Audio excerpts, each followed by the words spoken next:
Bismillahirrahmanirrahim. Assalamualaikum warahmatullahi wabarakatuh. Salam sejahtera bagi kita semua.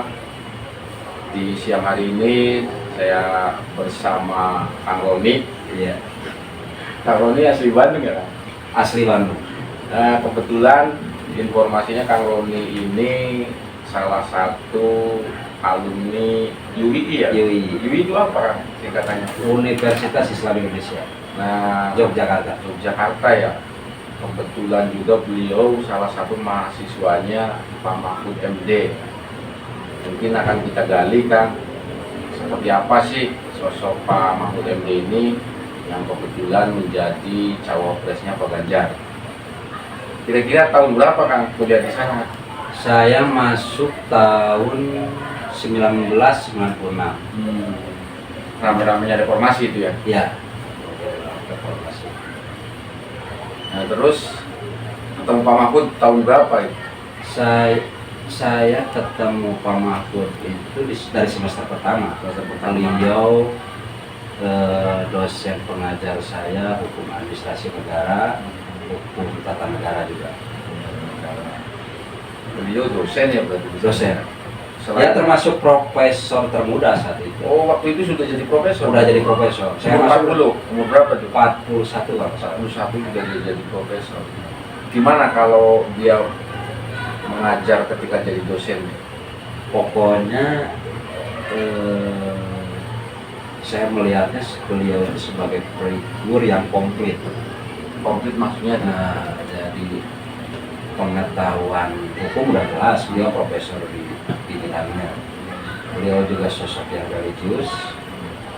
Pengalaman saya semester pertama itu yang mungkin satu-satunya mata kuliah yang dosennya itu datang sebelum mahasiswa datang. Sangat disiplin. Disiplin. Beliau itu kalau misalnya saya kebetulan dapat pengajaran beliau itu di jam awal. Jadi masuk jam 7, beliau setengah 7 udah ada di ruangan, nggak ada. Luar biasa. Luar biasa. Iya. Cuma resikonya kalau terlambat itu udah dikunci. Oh, nggak bisa masuk. Jadi dia disiplin dengan dirinya dan orang lain gitu kan ya. Pengalaman yang memorable saya diajar beliau itu di semester pertama kita langsung mendapat tugas untuk bikin paper. Padahal semester pertama loh. Kita belum paham apa yang mau diajarkan gitu.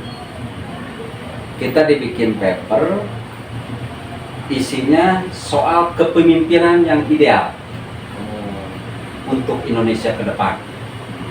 Padahal kita semester pertama. Itu tahun berapa? 96. Nah, yang beliau janjikan saat itu, satu harus orisinil, kedua yang terbaik. Isi papernya jadi mata jadi soal ujian di UAS. Luar biasa. Iya, ya enak lah yang kepake otomatis pasti nilai A dia karena menguasai. Nah, beliau itu sangat terbuka dengan pemikiran-pemikiran yang berbeda dengan mahasiswanya. Beliau tidak pretensi terhadap perbedaan. Itu yang jadi sosok demokratisnya memang waktu jadi dosen juga sudah kelihatan demokratis plural gitu. Nah, kemudian hubungan secara personal dengan mahasiswa bagaimana itu? Kalau perkuliahan gitu. Mungkin kalau itu tidak terlalu dekat ya saya secara pribadi karena mungkin kesibukan beliau yang saya tahu setelah pas ngajar beliau langsung berangkat lagi kemana. Tapi sangat ini sekali padat sekali dari dulu ya, memang dia pekerja gitu ya. Selain pemikir juga pekerja ya. Kang diminum tuh kopinya kan supaya. Nah, pada waktu itu kan dengan era-era reformasi itu ya. Nah, Pak Mahfud sendiri sebagai pendidik, sebagai dosen menyikapi mahasiswanya yang ikut demo-demo itu bagaimana beliau? Alhamdulillahnya saya berkuliah di mana lembaga pendidikannya itu sangat menjunjung tinggi budaya kritis. Saya semester pertama aja sudah pernah mimpin demo untuk kebijakan kampus. Sudah sampai tukang demo dulu ya? Luar biasa. Iya, gitu.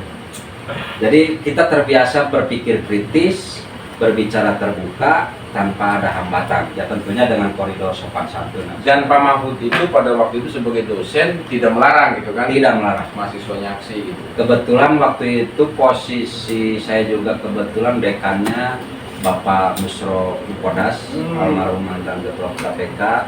Saya juga pernah diajar sama Pak Suparman Marzuki, mantan Ketua Komisi Yudisial.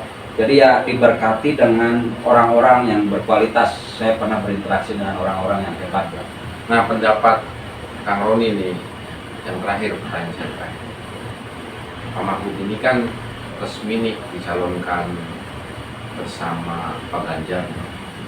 Menurut sampai bagaimana dan harapannya bagaimana? Kalau satu ini beliau dalam kontestasi ini saya tidak banyak berharap dengan Pak Mahfud karena sesuatu yang ideal sudah melekat dengan beliau, soal penegakan hukum, soal beliau itu sebagai peluru yang tidak terkendali, yang tidak bisa dikendalikan oleh kekuatan yang mencegah terhadap upaya-upaya penegakan hukum. Jadi sudah selesai dengan itu. Sampai akan mendukung sepenuh full. Padahal sampai tidak punya kepentingan pribadi kan? Tidak ada kepentingan pribadi. Cuma lihat rekam jejak, kapasitas dan sebagainya. Beliau pernah menjadi dosen saya itu lebih ke lebih bonus sih sebetulnya. Ya. Kebetulan pernah diajar sama beliau Dan ada manfaatnya. ya, tidak ada manfaatnya. Walaupun sampai sekarang nggak masuk di di profesi hukum juga, ternyata masih nempel. Nilai ideal beliau itu sangat melekat dalam diri saya. Ya mungkin hanya itu Kang Roni, terima kasih. Sama-sama. Sangat padat dan berisi istilahnya. Mungkin ini juga jadi referensi kita untuk kemudian menjatuhkan pilihan kita ke sosok Ganjar Pranowo yang wakilnya adalah Pak Mahfud MD. Terima kasih, saya akhiri waktu. Wassalamualaikum warahmatullahi wabarakatuh.